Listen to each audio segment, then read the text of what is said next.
નમસ્કાર દર્શક મિત્રો, જી ટીવી ગુજરાતી ન્યૂઝમાં આપનું હાર્દિક સ્વાગત છે। હવે જોઈશું સમાચાર વિગતવાર। વરાછાના ધારાસભ્ય કુમાર કાનાણીએ મનપા કમિશનર અને સુરત પોલીસ કમિશનરને એક પત્ર લખ્યો છે। વરાછા સૂર્યપુર ગન્નાળાથી પ્રાણી સંગ્રહાલય સરથાણા જકાતનાકા સુધી બ્રિજ નીચે અને વલ્લભાચાર્ય રોડ પરના ડિવાઈડરની વચ્ચે ગેરકાયદેસર રીતે રહેતા લોકોને દબાણ દૂર કરવા માટેની રજૂઆત કરી છે। જેસીબી, ટ્રક, ટેમ્પા જેવા મોટા વાહનોનું પાર્કિંગ થતું હોય, જેને કારણે આડમાં ગેરકાયદેસર ધંધાઓ જેમ કે અફીણ, ગાંજા, ડ્રગ્સનું મોટા પ્રમાણમાં વેચાણ થાય છે। પારાવાર ગંદકી થાય છે। અનેક રજૂઆતો થઈ ચૂકી છે।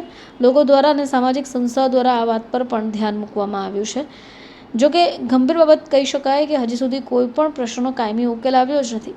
ધારાસભ્ય કુમાર કાનાણીએ જણાવ્યું કે વરાછા રોડ એ સુરત શહેરના મુખ્ય પ્રવેશ દ્વાર છે। શ્રીનાથજી ફ્લાયઓવર બ્રિજ એ શહેરનો સૌથી મોટો બ્રિજ છે અને નાના વરાછાથી સરથાણા જકાતનાકા સુધી બીજો બ્રિજ છે। વર્ષોથી ગેરકાયદેસર લોકો વસવાટ કરે છે અને ખૂબ મોટા પ્રમાણમાં વસવાટ કરે છે। અનેકવાર પોલીસે ત્યાં રેડ પાડી છે। મનપા કમિશનરને પણ ખબર છે। ઘણા લોકો ત્યાંથી નીકળતા હોય, પોલીસ પણ નીકળે છે, કોર્પોરેશન અધિકારીઓ પણ નીકળે છે। જોકે આ વર્ષોથી લેખિત મૌખિક રજૂઆતો થઈ ચૂકી છે, પરંતુ આ પ્રશ્નનો હાલ કાયમી ધોરણે આવ્યો જ નથી।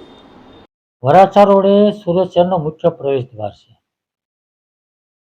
અને વરાછા રોડ ઉપર શ્રીનાથજી ફ્લાયઓવર બ્રિજ સૌથી સુરત શહેરનો મોટો બ્રિજ છે અને નાના વરાછાથી સરથાણા જકાતનાકા સુધીનો બીજો બ્રિજ છે। આ બંને બ્રિજ નીચે વર્ષોથી ગેરકાયદેસર લોકો વસવાટ કરે છે, ખૂબ મોટા પ્રમાણમાં વસવાટ કરે છે।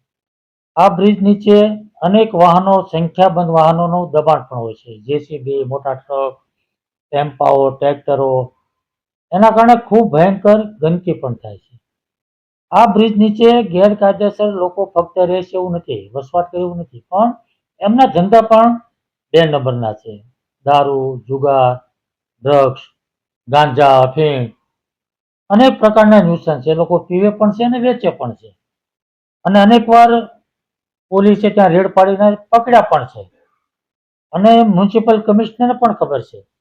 એટલે આ ત્યાં લાખો લોકો રોજ રોડ પર નીકળે છે, પોલીસ પણ નીકળે છે, કોર્પોરેશનના અધિકારીઓ પણ નીકળે છે। આ બધાને આ પ્રશ્નની ખબર છે અને વર્ષોથી લેખિત મૌખિક રજૂઆતો થઈ રહી છે, પરંતુ આ પ્રશ્નનો હલ કાયમી રીતે થતો નથી ને એટલા માટે મેં પત્ર લખ્યો છે કે ફ્લાયઓવર બ્રિજ નીચે અને વલ્લભાચાર્ય રોડ જે જ્યાં ચાલવા માટેનો ટ્રેક બનાવ્યો છે ત્યાં પણ આ પરિસ્થિતિ છે, ત્યાં પણ લોકો રહે છે, ત્યાં પણ ગેરકાયદેસર ધંધાઓ ચાલે। તો આ બંને રોડ ઉપર આ ન્યુસન્સ દૂર થવું જોઈએ, એની સામે કડક કાર્યવાહી થવી જોઈએ અને કાયમી હલ થવો જોઈએ અને એટલા માટે મેં મ્યુનિસિપલ કમિશનર અને પોલીસ કમિશનરને બંનેને પત્ર લખ્યો છે કે બંને સંકલન કરી સંયુક્ત રીતે આ કાર્યવાહી કરી અને કાયમી ધોરણે આ પ્રશ્ન હલ કરવા માગો છે કે કેમ અને કેટલા દિવસમાં હલ કરવા માગો છો એનો લેખિત જવાબ મેં માંગ્યો છે, એટલા માટે